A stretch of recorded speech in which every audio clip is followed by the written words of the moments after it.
Some dress designs looks difficult simply because they know how to fool your eyes. This is one of them. This elegant style looks like it will take hours to draft, yet the pattern is surprisingly straightforward. Stick around because I'm breaking down every step from the drapes, the flowing sleeve, the buckle down to the neckline details. And by the end, you'll be saying, wait, that's all it took? But before we proceed, yeah, quick challenge. Before this tutorial ends, I want you to guess how many pattern pieces this dress is made from. Looking at it now, you'd probably guess wrong. Anyway, let's draft it together and I'll review the answer along the way. This is a sponsored tutorial and you can also sponsor a tutorial by sending your tutorial request at a fee. Now let's get down to the business of the day. Now to make this dress, you will need 2 yards to 3 yards of fabric depending on your height and also depending on your preferred length. Now once you have your fabric here, you're going to fold it selvage to selvage. And if you're using 2 yards, after folding selvage to selvage, you're going to fold it again to give you that exact 2 yards, just in total, yeah. Now you're going to fold your fabric first, and after folding it like that, you're going to fold it again because you will be cutting the front and back together. And yeah, you are doing this directly on your fabric, except you have paper to waste. This is 4 whole pieces of paper, and that's a whole lot. So just do everything you are doing here on your fabric. It comes out the same.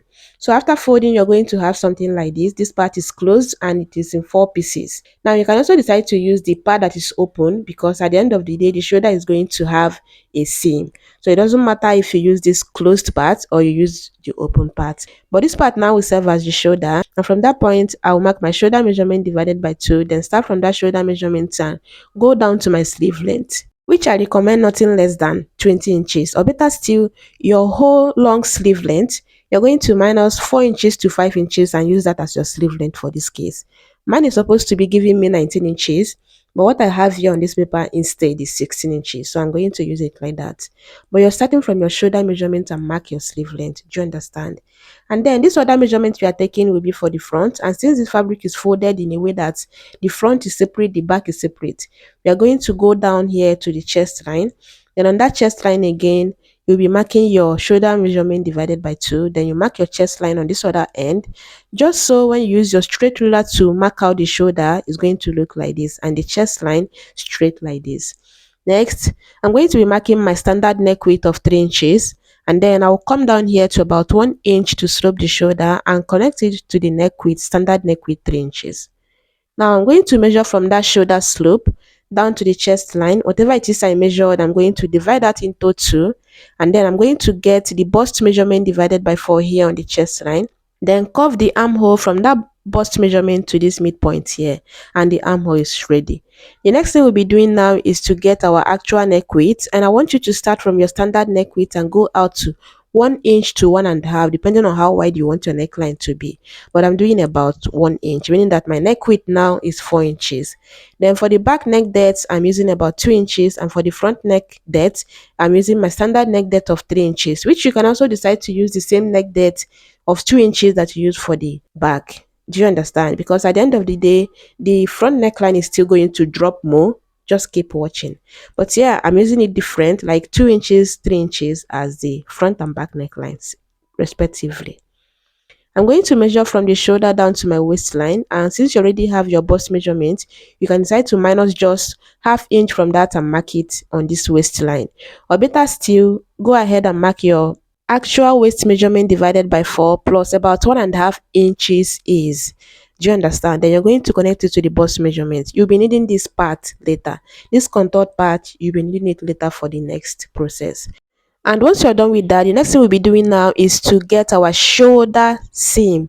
You're going to go out from your neck width, depending on how wide you want it to be, but I will be doing about 1.5. So from my neck width of 4 inches, I'll be going out 1.5 on this shoulder slope line. Do you understand? Then you're going to curve your armhole again, like blend it into the existing armhole curve you have, just like this. This is how you go about it. And once you are done with that, now the next thing we'll be working on is that little cowl effect we see going on the front neckline. And since you're doing this directly on your fabric, you are not going to slash and spread anything. So yeah, how to do it now is to start from your neck width. This is our neck width now, yeah, our actual neck width. You're going to go out there to half inch, 0.75 or 1 inch, depending on how much you want it to drop, yeah. And then you're going to blend it back into the neck depth this way. And then whatever it is you mark there now, you're going to replace it from this armhole curve. This is our new shoulder tip. You're going to replace it. If you did half inch, replace the half inch. If you did 0.75, replace the 0.75. And if you did 1 inch, replace the 1 inch and just blend it back into the armhole. And then looking at it now, you see that the shoulder seam now are the same. Both the one we will be using for the back and this one that we'll be using for the front. The blue one is for the front and then the black marker is for the back, and they are the same. Now you're also going to come to this other end and replace it from your sleeve length, or better still, you don't have to bother about that part, because after when you're joining the shoulder, as long as you match it up from the neckline, it's going to be excess on that sleeve length. So yeah, you can just trim it after then, or better still, you do it now while still cutting on your fabric. Now next, we are going to measure down to our actual dress length, and I recommend 40 to 45 inches depending on your height, yeah, just so that part that is longer will drop nicely, and then you can make the other part just as short as you want it. Now coming to this dress length, yeah, to get the wideness for this part that you are cutting like a normal dress, yeah, you're going to use your hip circumference divided by 4 plus extra 10 inches, and then you just connect it to the waist measurement we have on this pattern. And in your case, you have on your fabric, because you're doing this directly on your fabric. If you feel like 10 inches is small, you can add to it, but just use your hip circumference as a guide. After dividing that into 4, you mark it, then from that point you're adding 10 inches, but do not do anything less than 8 inches. Do you understand? And then now we are going to be cutting this out, and first we'll be cutting out the back neckline, and then this shoulder slope. Now you can decide to like just take it as it goes, or better still, come to this other end. This is your sleeve opening here, or sleeve length. You're going to come down to 2.5 to 3 inches, and then you connect it to the existing shoulder slope, and that's how you're going to go about it.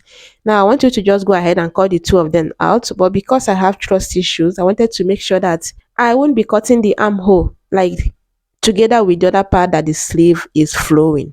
Do you understand? Now cutting the armhole, you're cutting the front one, the one with blue marker, yeah, and then you're going to cut this part out. Remember, I took one, like 2 folds of the pattern up. That's why I'm doing this, so that you don't just waste your fabric and your time. If you cut them the same, it's not going to give you the style that you're working on.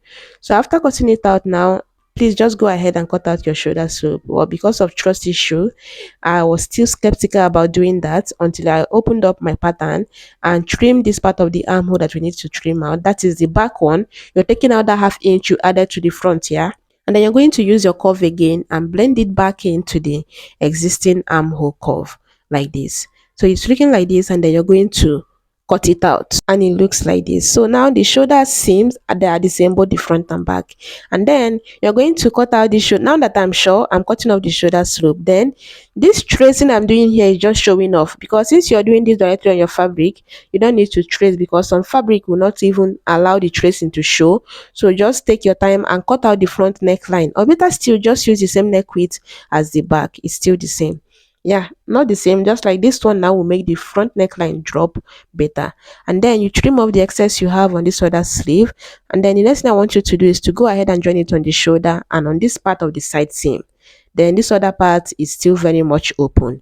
You'll be doing that after doing the next step. Now the next thing you're going to do now is to curve this other part. You see this part that the sleeve is flowing, you're going to just blend it in, and you can use 15 inches as a guide. Start from your sleeve length and come up to about 10 to 15 inches, and then you're going to curve it using that as a guide. But whatever you're doing, you're curving it to the midpoint of your dress. Take note of that. Do not exceed your midpoint. Just make sure it is well blended in on that end and also on the center of your dress. Now, even before you close the shoulder seam and the other side seam, yeah, you can try to work on the neckline first. And for the front neckline, you are going to use facing. And after turning the neckline, do not iron it, so that it will give it that cowl effect, that little cowl effect we see going on the neckline, yeah. Then for the back neckline, you're going to do what I call stitch pipe. I don't know if that is the name, but I just call it stitch pipe because you are going to fold it very tiny first, and then you sew close to the edge of your fold. After that, you trim off the excess allowance close to your stitch. Then you fold again and stitch. This time it's covering the first stitch, but then it's still very tiny at the end of the day. So it comes out not only structured, and but it's also really flat and neat. That's how you're going to go about the back neckline and also the hem of your dress. Or better still, you use your bias, you cut out a bias from your fabric, use that to finish up the back neckline. But for the front, you are going to just use a facing, but do not iron it after turning it out. And when you match the shoulder seam both on both ends, it's going to cause that little gaping you have on the neckline that will give you that little cow effect. Then you're going to close the side seam, and after you're done doing that, you're going to take the front. Remember, the neckline will guide you if you are not using the same neck width for both front and back. So your neckline will guide you to know that this part is the front. Yeah.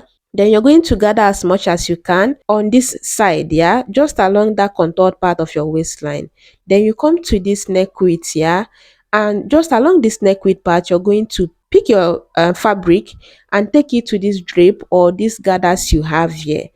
This pattern is rigid, it's stiff, it's not as flowy as your silky material. But yeah, when you're using your satin, it's going to behave well. So just take it there, and then you're going to stitch it down to secure it. And now once you're done securing it, just run a very clean stitch there, and it should be straight. Then you're going to get your buckle. I couldn't get a buckle, but I'm going to demonstrate how you go about it. Just make sure you, if you can, get the vintage like buckle and not the regular silver buckle or gold buckle.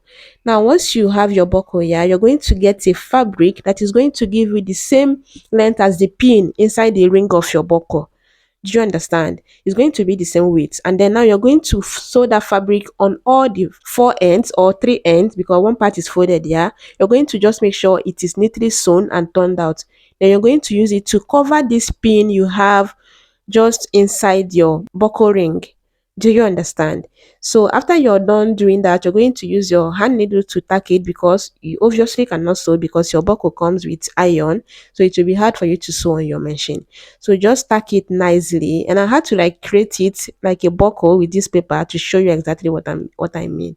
So after you finished it up there, and it is very neat, make sure you're sewing on the four ends just so it's neat. Then you're now going to use your hand needle again to tack it to close that stitch you used to hold down your gathers or your drape that you have along your waistline. Then after you're done doing that, that is when you go ahead and take your final measurement on this other end. Just mark it from there. After getting your sleeve opening, you're going to shape it, but do not close it all the way to the end of the fabric, just so it looks like it's not shaped there. I don't know if you get. But then you're not using your exact body measurement, you're adding to it, because this dress, one size can fit many sizes. Not all body sizes, yeah, but yeah, you're not using your like your actual, except you want it fitted. But remember, there is no zipper, so yeah, it will be hard for you to wear it if you make it really fitted. But yeah, I explained how to go about the hemming of the down. That's how you're going to go about it. And if you feel like this part is really pointy, go ahead and blend it in. One thing I like about this dress is that it's something you can work with anyhow, because you're not turning it with neckline and it's not complicated. After you're done and you don't like the length or any part of it, you can trim it again and refold. Then talking about the fabric, you're going to use a silky fabric like this, and it should be flowy. And no, you cannot use Ankara fabric. No, you cannot use cotton fabric that is stiff. You are going to use just a fabric that is flowy like this. This one has double face, and it might be hard for you to tell which part is the right side, but I know you already know how to indicate the right side of your fabric, yeah, using the selvage. This other one is just the same with the other green one, but it's not double faced. It's just one part is shiny, but it's thicker than the other one, but it's still slippery, it's silky, and it's satin. So you're going to use a fabric that behave like it is after your life. You know, something that behave like Jonko. So you can even use Jonko so if you don't want to use a shiny face material like this. Yeah. And once you have your 2 years or 2.5, you're going to fold the selvage to selvage. You see my selvage here, yeah? Then you're not going to measure from this end to your desired dress length, and once you have the dress length, you're going to fold it on that point to give you 4 folds now, and your selvage still selvage to selvage. then you go ahead and take every other measurement we took on the paper. The only difference is that I did mine on paper, but you are doing yours directly on your fabric. This thing is not hard. Trust me, it looks complicated, especially the buckle part, but this is pretty much how you go about it. And I hope it turns out well for you. And yeah, did you guess right how many pattern pieces you need to make this dress or this dress is made from? Let me know in the comments. And if you also have questions, drop them in the comment and I'll be seeing you on my next one. Bye bye.